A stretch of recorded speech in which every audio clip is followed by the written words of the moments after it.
बांग्लादेश की राजनीति में कट्टरपंथियों का बढ़ता प्रभाव और पाकिस्तान के साथ बढ़ते रिश्ते ने नई परेशानी खड़ी कर दी है। कट्टरपंथी सरकार की नीतियों और भारत विरोधी बयानबाजी से बांग्लादेश अब एक नए संकट की ओर आगे बढ़ रहा। भारत के लिए अब बांग्लादेश एक नए दुश्मन की तरह उभर रहा, जो हथियारों की तैनाती और परमाणु कार्यक्रम के विकास की धमकी दे रहा। लेकिन भारत की रणनीति बिल्कुल अलग है। हाल ही में भारत ने प्लान 365 की घोषणा की है, जो कि बांग्लादेश के खिलाफ एक व्यापक कूटनीतिक और आर्थिक रणनीति है। ये एक साल के भीतर बांग्लादेश के समर्थन को कमजोर करने का लक्ष्य भी रखता है। 500 वर्ष पहले बाबर के एक सिपह सालार ने जो काम अयोध्या में किया था, जो काम संभव में किया था,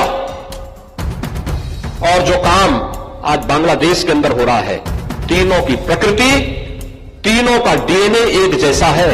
उन्हीं की जो जीन्स है वे आज भी हैं, जो जाति के नाम पर राजनीति करके सामाजिक ताने बाने को छिन्न भिन्न करने का प्रयास कर रहे हैं। अगर कोई ये मानता है कि वो बांग्लादेश में हो रहा है, तो यहां भी बांटने वाले तत्व उनके लिए बेट बन करके खड़े हो रखे हैं, पहले से खड़े हैं। वे समाज के सामाजिक ताने बाने को छिन्न भिन्न कर रहे हैं, आपको बांट करके फिर काटने का और कटवाने का पूरा इंतजाम भी कर रहे हैं।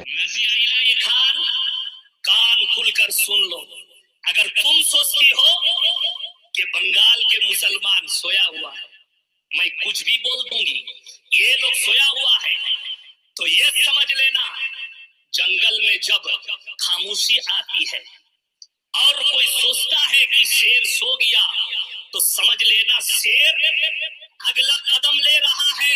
अगर इंडियन आर्मी अग्रेसिव हो जाती तो इस वक्त मैं बाय गॉड आपको बता रहा हूं, मोहम्मद यूनुस जो है वॉशिंगटन डीसी में होता, दुबका सा किसी बेसमेंट के अंदर। अपनी जमीन को बचाने के लिए, अपने कल्चर, अपने धर्म को बचाने के लिए आपको शस्त्र उठाने पड़ेंगे। वो बांग्लादेशी है, वो स्मगलर है, वो गैरकानूनी रूप से भारत के अंदर आ रहा है, ठोको उसको यार। कान खत्म। इसमें इतनी गलत क्या है? 2+2 if somebody tries to enter your territory and enter your home, you have the right to defend your territory, that's all. हम बांग्लादेश के अब्बू हैं, तो हमारा काम है बांग्लादेश को समझाना कि बेटा तुम गलत रास्ते पे चल रहे हो। It is now time to punish Bangladesh. जय दोस्तों, जय श्री राम। घुटनों पर आएगा बांग्लादेश, भारत ने बनाया प्लान 365, भूचाल लाएगा पीएम मोदी का ये मास्टर स्ट्रोक। क्या है प्लान 365? देखिए, तख्ता पलट से पहले बांग्लादेश की टेक्सटाइल इंडस्ट्री बुलंदियों को छू रही थी। तमाम विदेशी कंपनियों के टेक्सटाइल ऑर्डर बांग्लादेश को तैयार हो रहे थे। बांग्लादेश चीन के बाद दुनिया का सबसे बड़ा कपड़ा व्यापार निर्यातक देश है, लेकिन तख्ता पलट के बाद सब चौपट हो गया। अब भारत की नजर बांग्लादेश के इस कमजोर कड़ी पर है। जनवरी 2025 में ट्रंप प्रशासन के साथ पीएम मोदी के विदेश यात्रियों में बांग्लादेश के निर्यात पर निशाना बनेगा। पीएम मोदी का यह मास्टर स्ट्रोक बांग्लादेश के लिए किसी भूचाल से कम नहीं होगा, फिर वो कभी उठ नहीं पाएगा। दरअसल जनवरी 2025 में ट्रंप प्रशासन के साथ पीएम मोदी की विदेश यात्राओं में बांग्लादेश का निर्यात निशाना बनेगा। भारत, मध्य पूर्व और एशियाई देशों में बांग्लादेश के टेक्सटाइल निर्यात पर नकेल कसने के लिए ठोस कदम उठाएगा। यूरोप और अमेरिका जैसे प्रमुख बाजारों में बांग्लादेश को व्यापारिक प्रतिस्पर्धा में कमजोर करने की कोशिश भी कर सकता है। बांग्लादेश के विदेशी मुद्रा भंडार पर चोट भी लग सकती है। भारतीय राजनयिक बांग्लादेश के आर्थिक समर्थन को कमजोर करने के लिए रणनीतिक कदम उठाएंगे। अगले 365 दिनों में बांग्लादेश के लिए अपने आयात बिल को चुकाना मुश्किल हो जाएगा और वैश्विक संस्थानों से कर्ज पाना भी कठिन हो जाएगा। भारत के मुसलमान को बांग्लादेश के हिंदू से क्या करना है? कि आपको स्क्रीन पर, वीडियो पे भी नजर आ रहा है, और उनका ये कहना है कि हमें जो है ना भारत से खतरा महसूस हो रहा है, और ये हम जो है अपनी सेफ्टी के लिए कर रहे हैं। क्योंकि आप सबको पता है कि बांग्लादेश के दो ही पड़ोसी हैं, एक भारत और दूसरा म्यांमार। म्यांमार तो भूखा नंगा बहुत गरीब मुल्क है, और भारत ऐसा मुल्क जो कि बांग्लादेश को डे फर्स्ट से सपोर्ट कर रहा है। लेकिन आज उस बांग्लादेश को भारत से क्यों डर लग रहा है? पहले तो शला मैं ये कहना चाहूंगी कि मोहम्मद यूनुस अपने बाप की जागीर और अम्मा का जहेज समझ लिया है बांग्लादेश को। मैंने आपको इससे पहले भी, जब हमने बहुत चर्चाएं की हैं बांग्लादेश को लेकर के, शायद यूट्यूब पर अगर मैं कहूंगी तो शैला और नाजिया ने ही मतलब स्टार्ट किया था बांग्लादेश को के ऊपर चर्चा करना, बाद में लोगों ने ग्रैब किया। मोहम्मद यूनुस डरा हुआ है, ये मैंने आपको पहले भी बताया कि मोहम्मद यूनुस डरा हुआ है। हमने उस पर भी बात की थी, शायद आपको याद होगा कि उसने इंटरपोल किया था 119 देश को कि भारत को बोलो कि शेख हसीना को हमको दे दो, तो वो क्यों कर रहा था? जैसे ही यूएन की टीम पहुंची थी, उसने वो करना स्टार्ट कर दिया था। देखिए, मैं पहले दिन से और अब तक मैं इस बात पर I am completely stuck with my earlier statement कि मोहम्मद यूनुस कोई इंसान या व्यक्ति नहीं है। मोहम्मद यूनुस पाकिस्तान का एक दलाल है, एक स्लीपर सेल है, एक जिहादी है, एक आतंकी है, और वो आतंकी ऑर्गेनाइजेशन, टेररिज्म ऑर्गेनाइजेशन की दलाली करता है। मोहम्मद यूनुस का एजेंडा ही वही था कि वो किसी भी तरीके से पाकिस्तान 2.0 जिहादिस्तान बनाएगा बांग्लादेश को, और वो उस पर लग गया था, वो अपने काम पर लग गया था। अभी आप सोचो, आपने बहुत अच्छी बात से स्टार्ट किया है, मैं उस पर जाना भी चाहूंगी कि ड्रोन डिप्लॉयड किया है बांग्लादेश ने, 7 ड्रोन उसने बॉर्डर के पास ही डिप्लॉय कर दिया है और कहा है कि भाई हम तो डर रहे हैं। क्यों डर रहे हो तुम? तुम्हारे पास जैश ए मोहम्मद, तुम्हारे पास जमाते इस्लामी, तुम्हारे पास हिजबुत तहरीक, तुम्हारे पास हरकतुल इस्लाम, तुम्हारे पास जमायतुल इस्लाम, तुम्हारे पास ISI, तुम्हारे पास जितने टेररिज्म ऑर्गेनाइजेशन है वो सब तुम्हारे पास है। तो ड्रोन से तुम किसको रोकने वाले हो और किसको खत्म करने वाले हो? क्योंकि पाकिस्तान के नुक्ता नज़र से अब बांग्लादेश अहम हो चुका है, चाहे एक दहाई तक नहीं था या भारत के साथ बहुत उनकी गाड़ी चलती थी ड्यू टू हसीना वाजिद।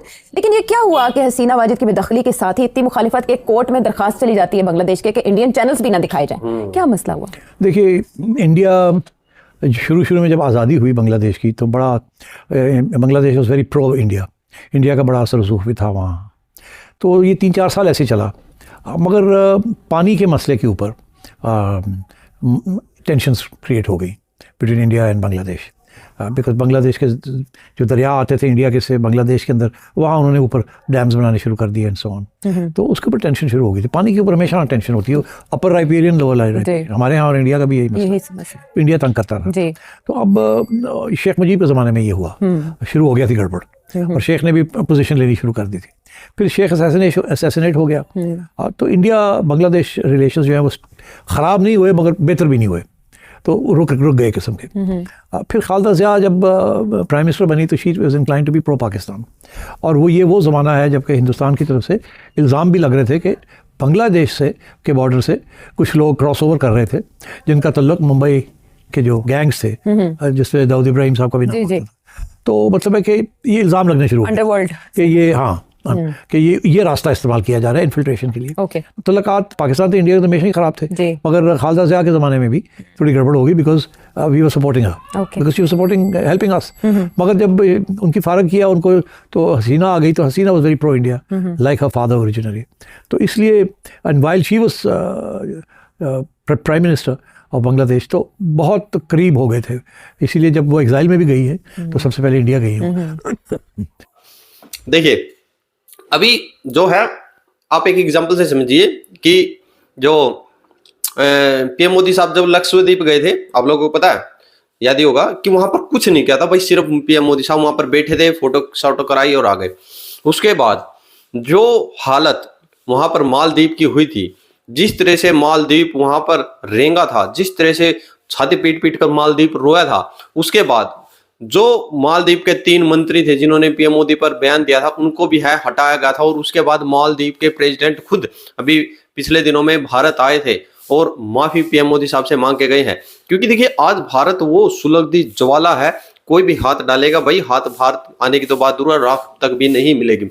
और इस चीज को अमेरिका, रशिया और तमाम चीन, बड़े जो इकोनॉमी देश है वो समझ चुके हैं। बट एक ये बांग्लादेश और ये पाकिस्तान तो एक मच्छर और एक मक्खी की तरह है कि जो अभी बांग्लादेश जो पंगा लेना सोच रहा है, जो अग्नि में जलते ज्वाला में हाथ डालने की कोशिश कर रहा है। भारत भाई क्या करता है, देखिए पाकिस्तान के साथ भी जो किया था, ना तो गोली चलाता, ना बंदूक, कुछ नहीं चलेगा, ना तोप ना तलवार, कुछ नहीं चलेगा। सिर्फ और सिर्फ जो आज भारत की विदेश नीति है, जो आज पूरी तमाम दुनिया है जिसको नतमस्तक करती है, उससे एक छोटा हब पासा फेंकेगा। 2025 के अंदर जो ट्रंप बैठ जाएगा गद्दी पर शपथ लेने के बाद, उसके बाद जो व्यापारिक समझौते चलेंगे, क्योंकि अमेरिका जब भारत के व्यापारिक समझौते चलते हैं तो तमाम व्यापार उछल कूद कर भारत आ जाएगा। बाकी आपकी क्या रिकमेंडेशन होगी? जय जवाहर, जय श्री राम।